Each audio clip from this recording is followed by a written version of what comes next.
os 55, aí tende aí a depender de cada mulher mesmo. Caramba. E doutor, você quer entrar nas patologias ou a gente já entra na reposição hormonal? Porque a gente, quando fala de menopausa, muita mulher hoje está buscando, né, as informações para tentar fazer as reposições, para não entrar naquele período de perca óssea, né, começar a entrar em...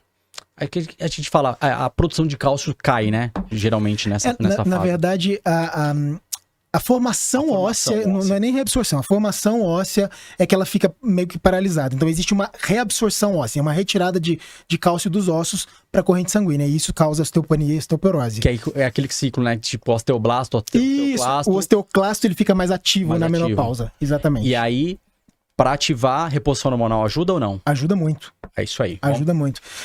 Sabe, a gente fala dos sintomas, então, da menopausa primeiro, e aí depois a gente entra no tratamento da... Posso? Pode. Depois eu queria saber sobre a reposição hormonal nos homens. Podemos falar também. Pode? Não sei se não estender. Tá bom.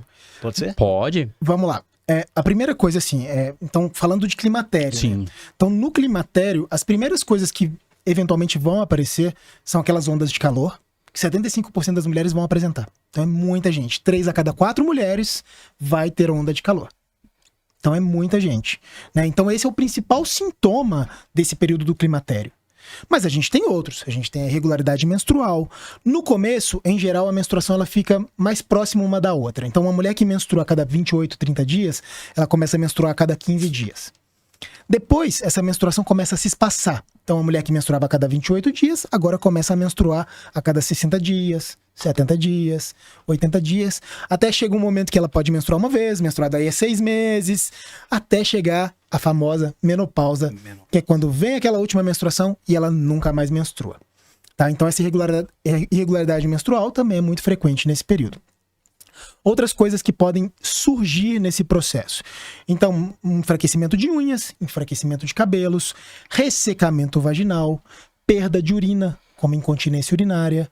Às vezes, a vida sexual fica pior, diminuição da libido, irritabilidade, então, da parte do sistema nervoso. Então, aquela mulher pré-menstrual, quando ela ainda menstrua nessa fase do climatério, ela pode ter uma TPM que ela é muito absurda. Então, mulheres que estejam assistindo aqui acima dos 40 anos começaram a perceber que tem uma TPM muito diferente, muito absurda, provavelmente você está começando no climatério. Tá? Então, aquela mulher que sempre teve uma TPM ok, razoável, que está piorando, pode ser pode sugerir pra gente que o climatério está chegando mesmo. E aí, essa irritabilidade ela é muito comum, então começa a ter muita briga de casal, às vezes discussões familiares, qualquer coisinha irrita essa paciente, né, essa mulher. Então, a gente começa a ver uma perda da qualidade do sono, por exemplo. Então, as mulheres, quando dormem, ou às vezes quando conseguem dormir, porque às vezes elas têm insônia, elas nem conseguem iniciar o sono, né? E quando iniciam, às vezes despertam de forma muito precoce. Então elas começam a dormir, dormem 3, 4 horas e já acordam de novo. Então é uma sintomatologia muito exuberante. E aí sem falar no aumento de risco cardiovascular, né? Então doenças do coração, AVC, infarto agudo do miocárdio, aumento do colesterol, aumento do triglicérides. A gente começa a ter a questão da perda óssea, de massa óssea, né? Então aquele osso que está super forte de uma mulher jovem ali, ele começa a enfraquecer nesse período do climatério também. Por isso que tem a reposição de cálcio, essas coisas. Por isso que faz reposição de cálcio nessa situação, né? Então a gente tem um cenário bastante florido de sintomas do climatério. Existem várias literaturas que falam em 70, 80 sinais e sintomas relacionados ao climatério. É muita coisa, se a gente for pensar. E essa questão da TPM, doutor, quando fica muito em alta, né, nessas mulheres que estão entrando no climatério, já estão no climatério já próximo à menopausa, existe algum tipo de tratamento?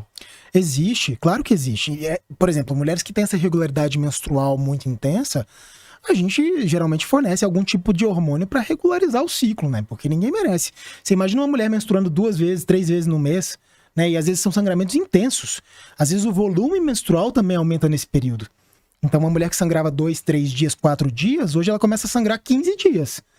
E aí se ela sangra 15 dias, ela termina, passa 2 dias sem sangrar, sangra de novo. Você imagina, a vida sexual fica péssima, né? Porque você imagina uma mulher que sangra o tempo inteiro, começa a ter um monte de corrimento, porque você muda pH vaginal, às vezes tem que usar absorvente, né? Então abafa a vagina, então a gente começa a ter outros problemas relacionados a isso. Questão também de baixa de ferro. Baixa de ferro, Anemia, pode né? dar anemia.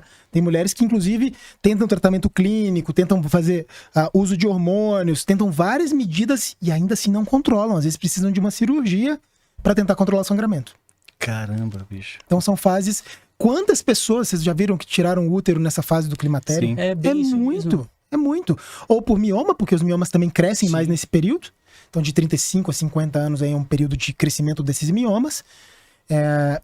Mas também dessas irregularidades menstruais importantes aí. E para bloquear essa questão do climatério e da menopausa, a reposição hormonal, ela ajuda? Ela influencia? Influencia, claro. Na verdade, a nossa ideia com a terapia hormonal é justamente fornecer um pouco desses hormônios para segurar o processo. Então, a ideia é evitar que o processo aconteça de forma... eu brinco que a mulher está vindo numa curva descendente. Né? Todos nós estamos, né? Sim. Mas quando ela chega no climatério, e principalmente na menopausa, quando ela tem o dia da menopausa ali, ela faz isso. Então ela tem uma queda muito abrupta da qualidade de vida. E o que a terapia hormonal faz é manter essa curva descendente de forma lenta e gradual. Né? Então, a terapia hormonal, sim, ela tem, quando bem indicada, ela tem um benefício gigantesco, né? Então, assim, na verdade, hoje, cada vez mais a gente tende a prescrever terapia hormonal para as pacientes que são sintomáticas, principalmente aquelas que têm sintomas muito importantes e exuberantes. E uma coisa que a gente está vendo bastante no mercado, no cenário da medicina, é justamente isso. Porque você é um especialista da área. Uhum. Então, quando a gente fala da saúde da mulher, tem que tomar muito cuidado, conforme você mencionou. Justamente essa questão. O ginecologista, ele está ciente ali do período dela, de toda a questão da saúde da mulher. E aí tem médicos do esportes que vêm com uma reposição hormonal um pouco contradizendo o que os médicos ginecologistas vêm trabalhando.